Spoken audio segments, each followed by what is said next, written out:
Hey everybody, let's talk Portuguese.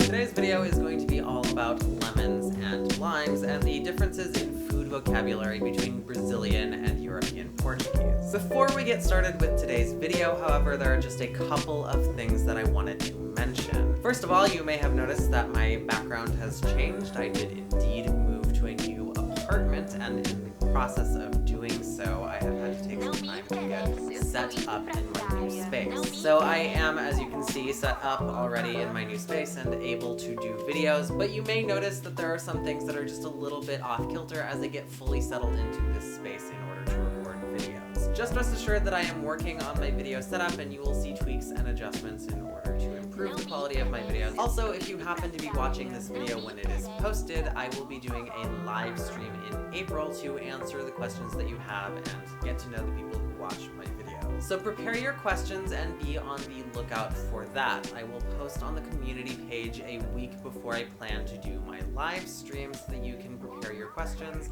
and have time set aside to watch that. Now, let's get on to the video. So today's video is going to be taking a look at these two fruit, which just looking at them, you might think that they are very straightforward. This one is called a lemon and this one is called a lime. But it's not exactly so clear cut. And today I wanted to talk a little bit about why that is and how it came to be. And so we're also going to be talking a little bit about more food-related lexical differences, but I'm not going to be making a big exhaustive list of all of the different foods that have different words in both Brazil and Portugal. So today's video is not going to be, strictly speaking, a continuation of my series on the lexical differences between Portugal and Brazil, but we will be talking about those in greater detail. Before we get started talking about our lovely lemons and limes, however, I wanted to talk a little bit in greater depth as to how these differences come about in Portuguese and in other languages in general. Obviously, Portugal and Brazil are separated by an ocean, and Portugal and the Portuguese-speaking African countries are separated by thousands and thousands of kilometers. I happen to be less familiar with specifically African terms for fruits and vegetables, so in this video I'm going to be focusing mostly on the differences between Portugal and Brazil. However, I am planning on doing more videos about African Portuguese as a follow-up to my general overview of African Portuguese, which I highly recommend that you watch if you haven't already. So, as I do videos following up on that, I would be happy to include terms that are specific to places like Angola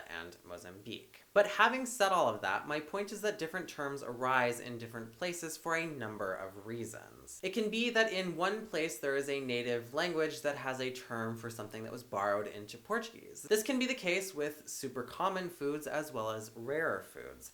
A great example of this is the Portuguese word for pineapple. In Portugal, the term is ananás for pineapple, but in Brazil, the term used is abacaxi. Some in Brazil will actually note that there is a difference between ananás and abacaxi in terms of the varieties of the pineapple fruit. That being said, if you were to point out a generic pineapple flavoring, perhaps something that was artificially pineapple, or even just pineapple in a can, that term in Brazil would be abacaxi. So we can safely say that the general term for pineapple in Brazil is abacaxi. Now in the case of ananás and abacaxi, we have two terms that are derived from indigenous American languages. And so the difference in usage between these terms probably has more to do with when they were popularized as opposed to where. Portuguese colonists would have taken the pineapple back with them early on in their settlement of Brazil to places like Madeira and the Azores, where they can be grown and are still considered an integral part of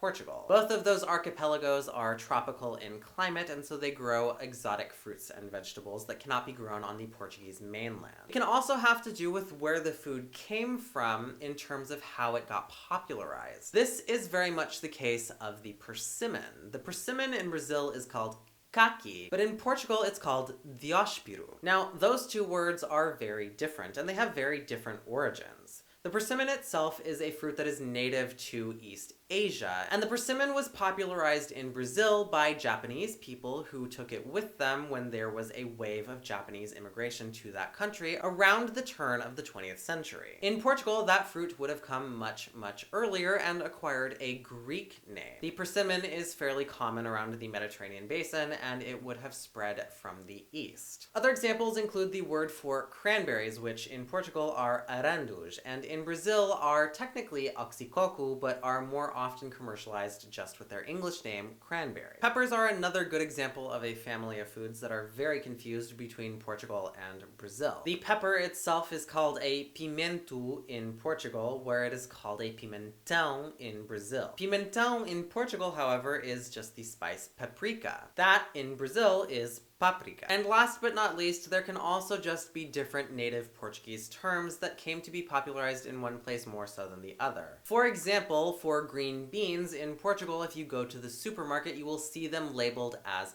feijão verde. But in Brazil, a popular term used is vagem. Vagem can also be said in Portugal to refer to the green bean, but again, in Portuguese supermarkets, you will see feijão verde. Now that's all fine and well, and those examples are fairly straightforward, but I really wanted to get into lemons and limes. The reason for that is that the terms for lemons and limes are almost opposite in each place. In Brazil, this fruit is what is most commonly referred to as a limão, but in Portugal, the only fruit that would come to mind for a Portuguese person is this one. The words lemon and lime themselves come from Arabic, which borrowed the terms from Persian. Both lima and limão are different realizations of the same term in Arabic. So to dig deeper into that, let's talk a little bit about the origin of citrus fruits in general. We tend to think of citrus as a tropical fruit because it's bright, it's fresh, it grows in hot and humid climates, and it grows very well in the tropics. And that fact may lead you to believe that citrus fruits are native to the Americas, but I'm here to tell you that citrus fruits are actually native to Asia. And the other thing about citrus fruits is that they are very easy to hybridize. You can cross-breed citrus fruits readily and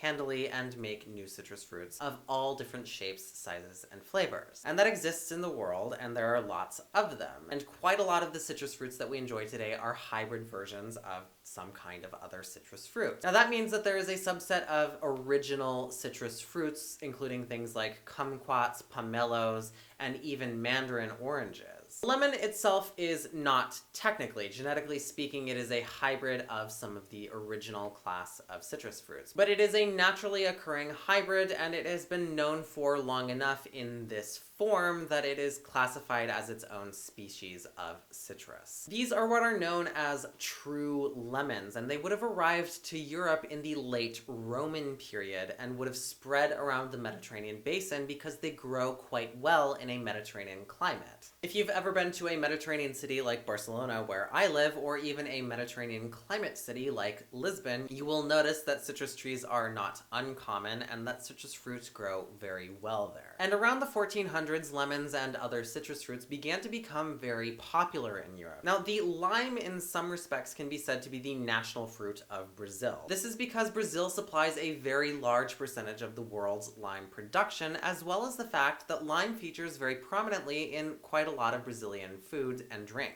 A caipirinha, perhaps Brazil's most famous cocktail, is made indeed with a base of lime. This is a good moment to take a moment to talk about the difference between botanical and culinary uses of words for things. It's the difference between how we would classify a tomato botanically as a fruit, but in cooking we would use it as a vegetable. There is a similar distinction with lemons and limes in Portuguese, where limes are classified botanically as limas ácidas, even though their culinary or popular names are maybe different depending on where you are. Now in Portugal, it's quite straightforward. The lime is called a lima, and the lemon is called a limão. These are the most commonly available lemons and limes in Europe. The limes, as we know them, are all hybrid citrus fruits developed by humans over the course of history. And this lime in particular is called a Persian lime or a Tahiti lime, and is the most common type of lime available in the world. If you think of a lime, you're probably thinking of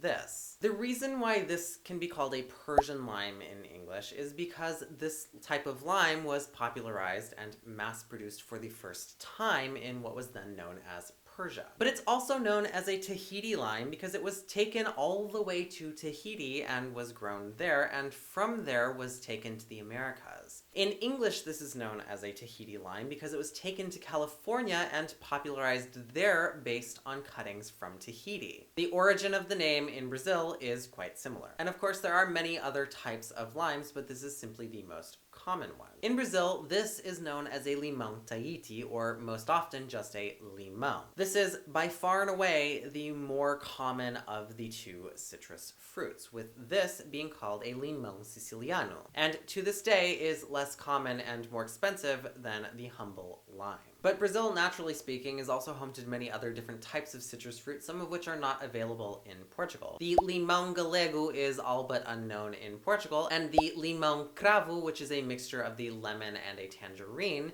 is also similarly unknown in Portugal. And of course, to round this video out, lemons and limes are not the only citrus fruit that have different names that are popular depending on where you are. The little mandarin orange is known as a whole bunch of things depending on where you are. It can be called a clementina or clementine, a tangerina or tangerine, and even a mandarina. But as you travel around, you'll hear terms like mexerica, and especially in the very south of Brazil, you might hear the term bergamota. Now that is not to be confused with bergamot, which is a flavor compound often found in Earl Grey tea and perfumes. It is simply the term that they use in the very south of Brazil for the mandarin orange. So now with that, I hope that it's a little bit clearer as to why we call a lemon and a lime what we do in both Brazil and Portugal. So that's all I got for this video, all about the differences between lemons and limes and other fruits in general in Portuguese. I hope you enjoyed it. If you did, if you learned something or otherwise found it interesting, leave me a thumbs up down below. Don't forget to subscribe to my channel if you're not already. I make lots of videos about the Portuguese language, which you can find in playlists directly on my channel or in the eye above, and I will see you next time.